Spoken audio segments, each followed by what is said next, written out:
Chapter 2, Objective of Financial Reporting. Which statement is not true about the conceptual framework for financial reporting? Letter A, the conceptual framework is an IFRS. Letter B, the conceptual framework describes the concepts for general purpose financial reporting.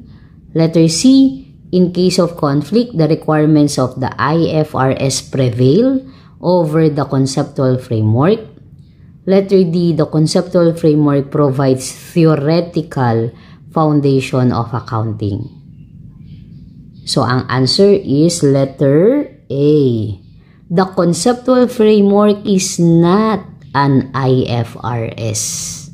So, di ba yung kasama sa IFRS ay yung tatlo? IFRS, IAS, and yung interpretation. So, hindi IFRS ang conceptual framework.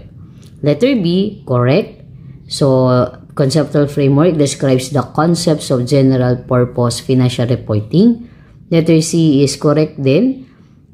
In case of conflict, yung IFRS yung magpe-prevail over the conceptual framework. Diba siya yung nasa highest hierarchy? So, yung IFRS muna, then bago yung conceptual framework. So, pag may conflict, so ang IFRS ang magpe-prevail.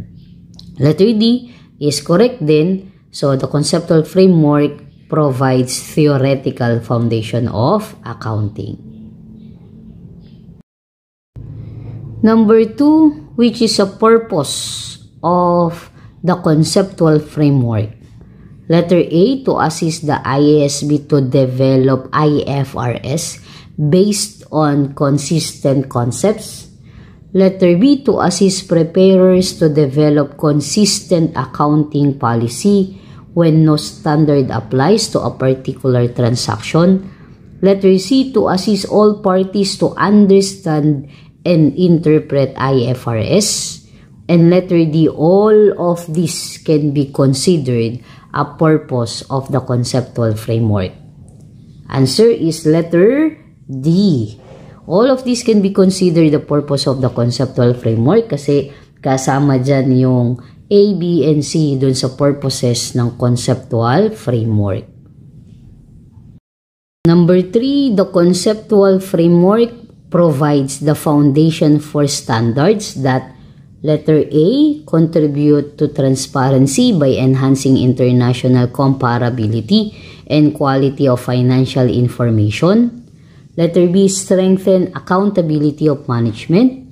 Letter C, contribute to economic efficiency by helping investors to identify opportunities and risks across the world.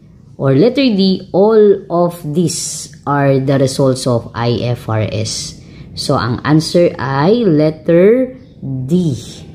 So, kasama dyan yung letter A, contribute to transparency, and letter B, strengthen accountability and contribute to economic efficiency. Number 4, the conceptual framework is intended to establish letter A, GAAP in financial reporting. Letter B, the meaning of present fairly in accordance with GAAP. Letter C, objectives and concepts for use in developing standards of financial accounting and reporting.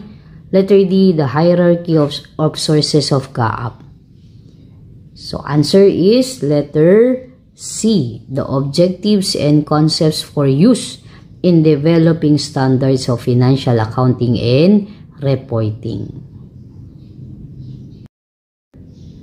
Next, a conceptual framework should A, lead to uniformity of financial statements. Letter B, eliminate alternative accounting principles. Letter C, guide multinational entities in developing generally accepted auditing standards. And letter D, define the basic objectives, terms, and concepts of accounting. Ang answer is letter D, define the basic objectives, terms, and concepts of accounting. Number 6, in the conceptual framework for financial reporting, what provides the why of accounting? Letter A, measurement and recognition concept. Letter B, qualitative characteristics of accounting information.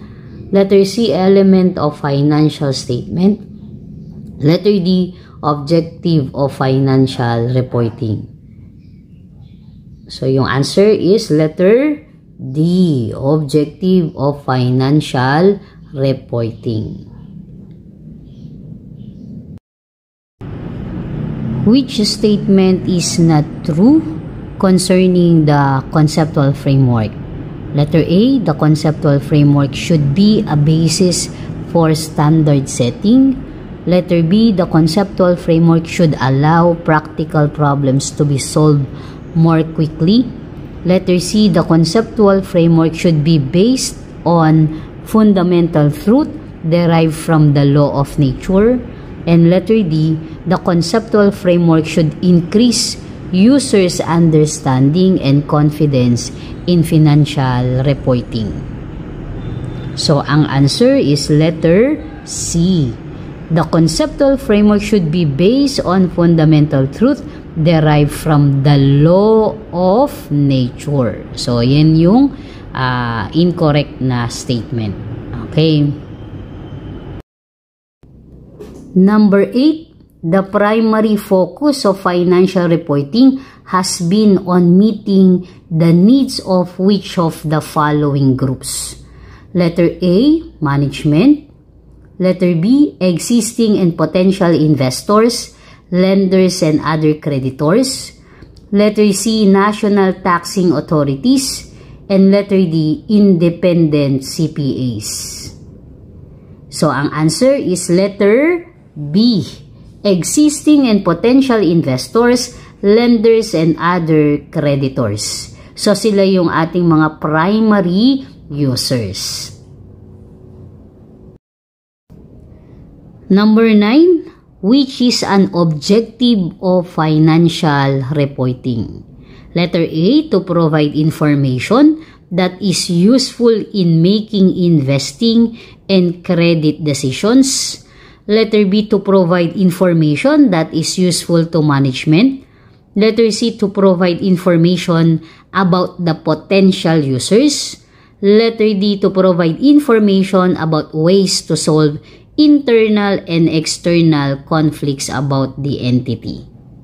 So, ang answer ay letter A, to provide information that is useful in making investing and credit decision. So, since yung ating financial reporting is directed primarily to the existing and potential investors, lenders, and other creditors, diba? So, kaya ang objective niya ay to provide information that is useful in making investing and credit decisions. Number 10, financial reporting pertains to A, individual business entities rather than to industries or an economy as a whole or to members of society as consumers. Letter B, individual business entities and an economy as a whole or to members of society as consumers. Letter C, individual business entities and an economy as a whole rather than to industries or to members of society as consumers. And letter D, individual business entities, industries, and economy as a whole rather than to members of society as consumers. So, ang answer ay letter A, individual business entities rather than to industries or an economy as a whole or to members of society as consumers. Next, during a period when an entity is under the direction of a particular management, financial reporting will directly provide information about A, both entity performance and management performance. Letter B, management performance but not entity performance. Letter C, entity performance but not management performance. Letter D, neither entity performance nor management performance. So, ang answer natin ay letter A, both entity performance and management performance. Number 12, these users are interested in information about the profitability and stability of the entity in order to assess the ability of entity to provide the remuneration, retirement benefits, and employment opportunities. Letter A, customers. Letter B, public. Letter C, government and their agencies. And letter D, employees. So, ang answer is letter D, employees. Number 13, these users are interested in information in order to regulate the activities of an entity, determine taxation policies, and provide a basis for national statistics. Letter A, government and their agencies. Letter B, major organization of users. Letter C, Bureau of Internal Revenue. And letter D, Department of Finance. So, ang answer ay letter A, government and their agencies. Next, which of the following would be least likely to need general purpose financial reports in making economic decisions? Letter A, existing investors. Letter B, potential investors. Letter C, lenders. And letter D, management. So, ang answer is letter D, management. So, yung A, B, and C, yan yung mga primary users ng general purpose financial reports. And last, number 15, which of the following is excluded from the scope of the conceptual framework? Letter A, the objective of financial reporting. Letter B, qualitative characteristics of useful financial information. Letter C, the components of a complete set of financial statements and their presentation requirements. And letter D, measurement bases used in financial reporting.